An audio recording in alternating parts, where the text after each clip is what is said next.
السلام علیکم ورحمۃ اللہ وبرکاتہ۔ عزیز ناظرین، سورہ الحدید کی 6ٹھی نشست میں آپ تمام لوگوں کا خیر مقدم ہے۔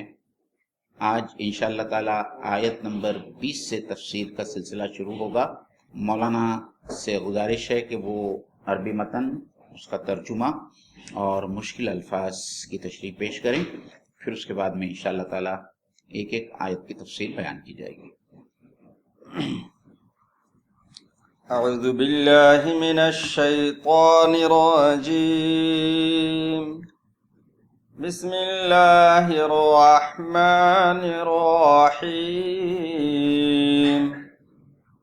اعلموا انما الحیاة الدنیا لعب ولہو وزینۃ وتفاخر بینکم وتکاثر فی الاموال والاولاد کمثل غیث اعجب الکفار نباته ثم يهيج فتراه مصفرا ثم يكون حطاما وفي الآخرة عذاب شديد ومغفرة من الله ورضوان وما الحياة الدنيا إلا متاع الغرور۔ صدق اللہ العظیم۔ خوب جان لو کہ یہ دنیا کی زندگی اس کے سوا کچھ نہیں کہ ایک کھیل اور دل لگی اور ظاہری ٹیپ ٹاپ، اور تمہارا آپس میں ایک دوسرے پر فخر جتانا اور مال و اولاد میں ایک دوسرے سے بڑھ جانے کی کوشش کرنا ہے۔ اس کی مثال ایسی ہے جیسے ایک بارش ہو گئی تو اس سے پیدا ہونے والی نباتات کو دیکھ کر کاشتکار خوش ہو گئے، پھر وہی کھیتی پک جاتی ہے اور تم دیکھتے ہو کہ وہ زرد ہو گئی، پھر وہ بھس بن کر رہ جاتی ہے۔ اس کے برعکس آخرت وہ جگہ ہے جہاں سخت عذاب ہے اور اللہ کی مغفرت اور اس کی خوشنودی ہے۔ دنیا کی زندگی ایک دھوکے کی ٹٹی کے سوا کچھ نہیں۔ اس میں لعب کا لفظ آیا معین بحث میں، لعب یا لعبو کی میننگ کھیلنا آتا ہے، اور لعبہ گڑیا کو کہتے ہیں۔ یہ بنا لعاب سے ہے۔ لعاب منہ سے ٹپکنے والے رال کو کہتے ہیں، تھوک کو کہتے ہیں۔ تو لعب ایسے کھیل کو کہتے ہیں جس میں کوئی مقصد نہ ہو، بلا مقصد کھیل۔ اور لہو اس کھیل کو کہتے ہیں جو کچھ مقصد کے ساتھ ہو، کبھی کبھی اس سے ورزش حاصل ہو جائے اور کبھی کبھی دل لگی مقصود ہو۔ اس میں تھوڑا سا تلذذ کا پہلو عنصر بھی موجود ہوتا ہے۔ جی۔ اور تفاخر یہ فخر سے بنا ہے، ظاہری چیزوں پہ جو اپنی چیز نہ ہو، اللہ کی طرف سے عنایت کردہ ہو یا دوسروں کی طرف سے دی ہوئی چیز ہو، ظاہری چیز پر غرور کرنے کو اور اترانے کو فخر کہتے ہیں، اور اندرونی چیز پر اترانے کو دوسری چیز کہتے ہیں۔ وہ جو آگے جو آیا فخور اور خیل کا لفظ جو آیا، خیل کا لفظ ہے۔ تو تفاخر کہتے ہیں ظاہری چیزوں پر اترانے کو۔ اور معین بھائی وہ جو قرآن کی ایک آیت ہے، خلق الانسان من صلصال کالفخار، تو فخار کہتے ہیں ایسے ٹھیکری کو جس کو ٹھوکنے سے آواز آتا ہے، یعنی اندر سے کھوکھلا اوپر سے آواز ہے۔ تو گویا فخر کرنے والا بھی جو ہے ڈینگے مارتا ہے۔ تو تکاثر زیادتی کی خواہش، اور غیث کہتے ہیں ایسی بارش کو جو نا امیدی کے بعد آئے، جیسے وَهُوَ الَّذِي يُنَزِّلُ الْغَيْثَ مِن بَعْدِ مَا قَنَطُوا، کہ نا امید ہو گئے لوگ، غیر متوقع بارش، غیر متوقع۔ جی۔ اور اعجبہ کہتے ہیں حیرت میں پڑ جانے کو، اور کبھی کبھی اعجبہ کا مطلب ہے کہ تعجب میں پڑ جانا، حیرت زدہ ہو جانا۔ یہاں پر ہے مطلب وہ پسند کرنے کی میننگ۔ اور حاج یہی جو مطلب یہ ہے کہ زرد ہو جانا، یہاں پر مراد یہ حاج یہی جو نا اس سے پہلے جو یہاں کفار کا لفظ ہوا ہے، استعمال ہوا ہے، یہاں میرے خیال سے تمام مفسرین جو کہتے ہیں کہ یہاں اس کی معنی کسان کی ہے، اور جو اصطلاحی معنی جو ہے کافر کی، اس معنوں میں اس کو استعمال نہیں کیا گیا۔ اصل کفر یکفر کی میننگ آتا ہے چھپانا، اور کسان کے لیے کفار کا لفظ اس لیے استعمال کرتے ہیں کہ وہ دانے کو زمین میں چھپا دیتا ہے۔ اور کافروں کو کافر اس لیے کہتے ہیں کہ وہ حقیقت جو کائنات مانتی ہے اور جس کا اس کا دل اقرار کر رہا اندرون سے، اس کو چھپاتا ہے، توحید کو۔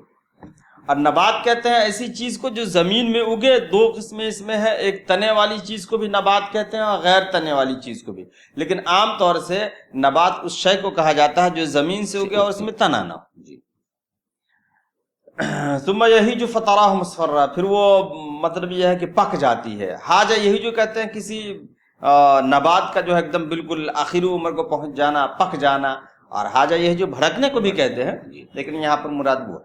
اور اسفرہ کی میننگ آتا ہے زرد ہونا، مصفرن زرد کی میننگ میں ہے، اور حطم یحطم کی میننگ آتا ہے توڑنا، چورا چورا کرنا، چورا چورا کرنا۔ اس لیے جہنم کے لیے وہ حطمہ کا لفظ جو آیا ہے، یعنی جب اس میں جہنم، جی اس میں جب جہنمیوں کو ڈالا جائے گا تو بالکل چورا چورا کر دے گی وہ جہنم۔ حطامہ کہتے ہیں چورا چورا کو۔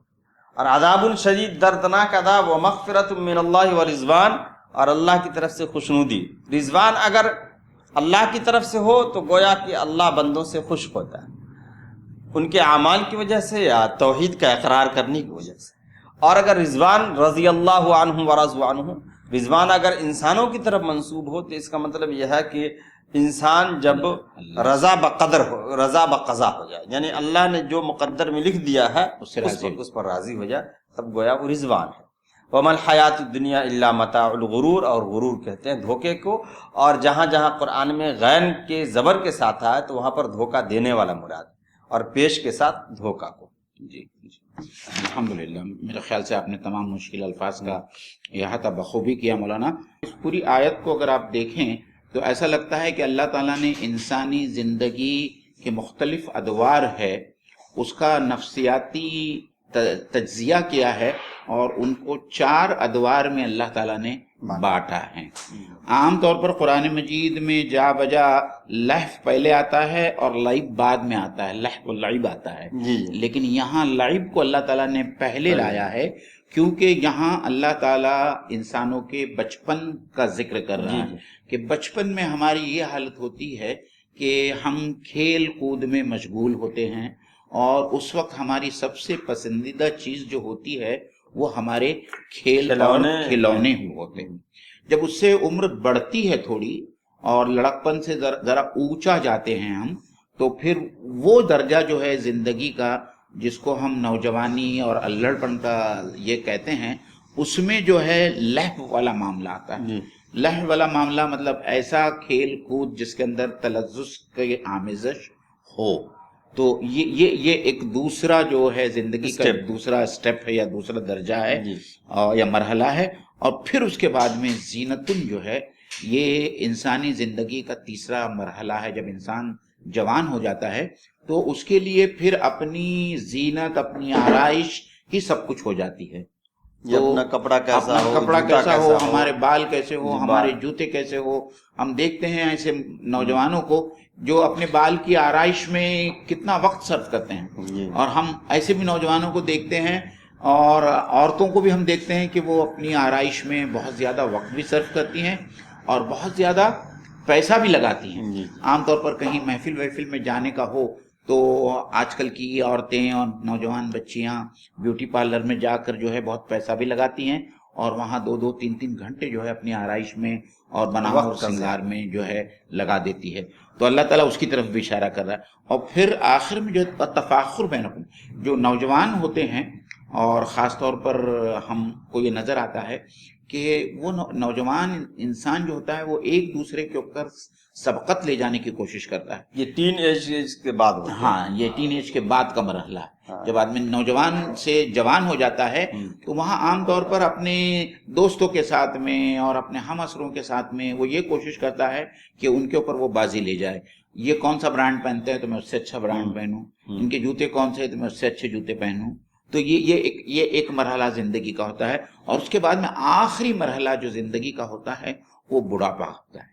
تو بڑھاپے میں جب آدمی، یا ایسا کہہ لیجئے کہ ادھیڑ پن میں، ادھیڑ عمر میں یا بڑھاپے میں جو ہے آدمی کے پاس میں پھر یہ بڑے عجیب مرحلے ہیں نفسیاتی طور پر۔ مولانا ہم دیکھے مفسرین نے اس کے اوپر بڑا اچھا کلام کیا ہے کہ جب ہم جوان ہو جاتے ہیں تو اور جب ہم دیکھتے ہیں کہ ہم کو عمر کے اس حصے میں بچپن میں جو کھلونے ہم کو پیارے تھے، ہم جب اس عمر سے گزر جاتے ہیں تو وہی ساری چیزیں جو ہے بڑی مضحکہ خیز نظر آتی ہیں ہچ نظر آنے لگتی ہے کہ ہم کیسے تھے. ہم نے اپنی سگی بہن کو، اپنے سبلنگ کو، اپنے دوست کو جو ہے ہم ان سے جھگڑا کرتے تھے اور ہمارے کھلونے شیئر نہیں کرتے تھے، اور ہم یعنی کھلونا ٹوٹ جائے اور کوئی چھین لے تو ایسا لگتا تھا کہ زندگی ہماری لٹ گئی.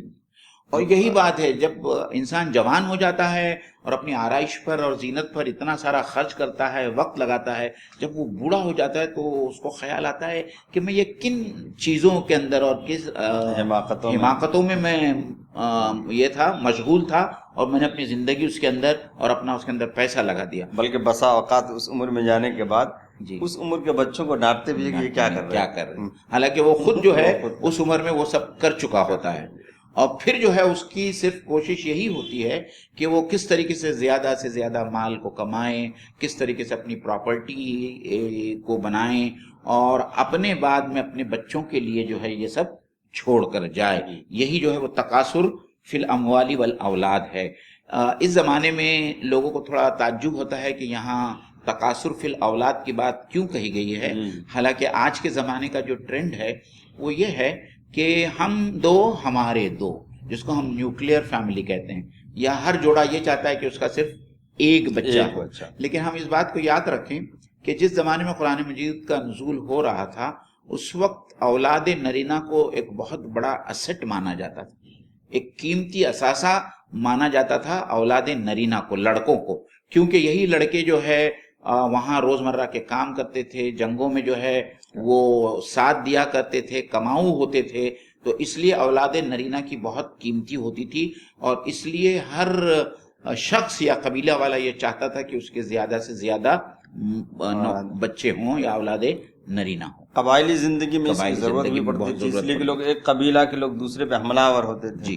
تو جس گھر میں زیادہ اولاد ہوتی تھی، نرینہ اولاد، اس گھر کے لوگ جیت جاتے تھے. موہن بھائی یہاں پر ایک بات اور غور کرنے کی ہے کہ جس طریقے سے ایک ایج گزرنے کے بعد، یعنی ایک حصہ گزرنے کے بعد پہلے والا حصہ مضحکہ خیز اور حماقت پر مبنی نظر آتا تھا، اس طریقے سے گزرتے اور آخر عمر میں جانے کے بعد جب یہ آنکھ بند ہو جائے گی، جو ہمارے سر کی آنکھ ہے وہ بند ہو جائے گی اور وہاں کی آنکھ کھل جائے گی، یعنی عالم برزخ میں. تو عالم برزخ میں جانے کے بعد پھر یہ دنیا کی حقیقت ویسی ہمارے سامنے میں ہو جائے گی جیسی ہمارے سامنے میں 4 سال کی عمر کی حقیقت جو 15 سال کی عمر میں ہوا کرتی. بالکل.